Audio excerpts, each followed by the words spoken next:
who made a lot of money in China. And then he forgot to share this money with the Communist Party hierarchy in that distant province where he made this money. But he was clever. He found that his life was in danger.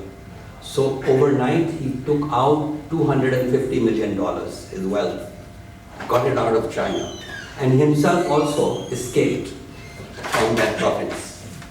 Lands up in Hong Kong, and in Hong Kong in 2 days they found him. So he goes and buys a ticket for Vancouver. And if you arrive in Vancouver with $250 million, you get residency immediately. But in a month's time, they found him in Vancouver. And so quietly, in a car, he drove down to California.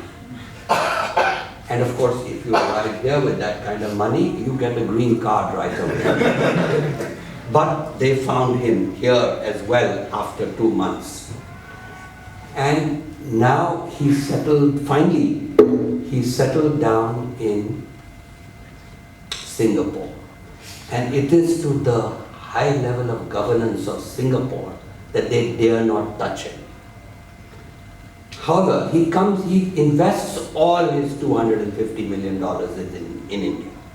And he comes to me for stock tips, but he hasn't been coming recently because he thinks I've given him bad tips. Anyway, he came one day to the house and he said, he had a backache. And I said, what's the problem? And he said, your roads. He had been in Haryana looking at factories to invest in. And he says, how could you become the second fastest country in the world with roads like these? And I explained, India grows at night. And he thought, and then he said, you mean India has risen with one hand tied? I nodded.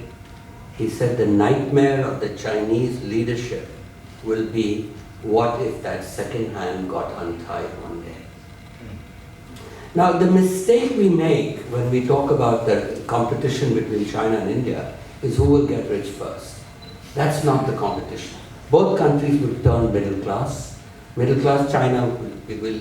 But then, unless the race really is, which country will fix its government? In other words, if China has to fix its politics, India has to fix its governance. Whoever does that will win the race. Otherwise, both will get stuck in what economists call the middle income trap. And the middle income trap, China will get stuck at about $10,000. India will get stuck at $5,000, $6,000. But by 2030, both will have that kind of wealth, but they will not reach the $40,000 which they think is their right, which is the American per capita income. The other mistake we make is to believe that, 2 minutes. The other mistake we make is to believe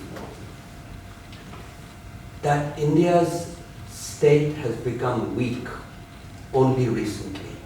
We think it's because of coalition politics, a weak prime minister, gridlock in parliament, and so on. No, India has always been a strong society and a weak state. That's how I'm going to connect this with the Anna Hazare party now.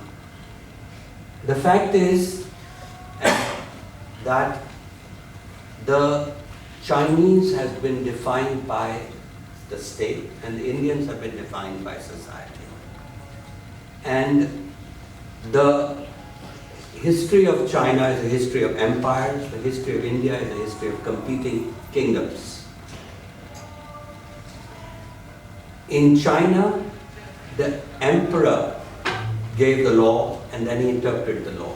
In India, the king, the dharma, the law preceded the king, and the job of the king was to uphold dharma for the sake of the people. And the interpreter of the law was not the king, but the Brahmin. So very early on, in the kingdom of Magadha, we had created a liberal division of powers that weakened the state. Oppression in India never came from the state, it came from society. And the answer to that oppression was the Buddha, or a guru who came around and took people. So no wonder today, no wonder India became a democracy. Indians have been accumulators, the Chinese have been assimilators. Same people from Central Asia, who came to China, they got absorbed and assimilated in one Han identity. But in India, we accumulated them into 2,200 Jatis. So therefore, India's rise, the rise from below, and the China's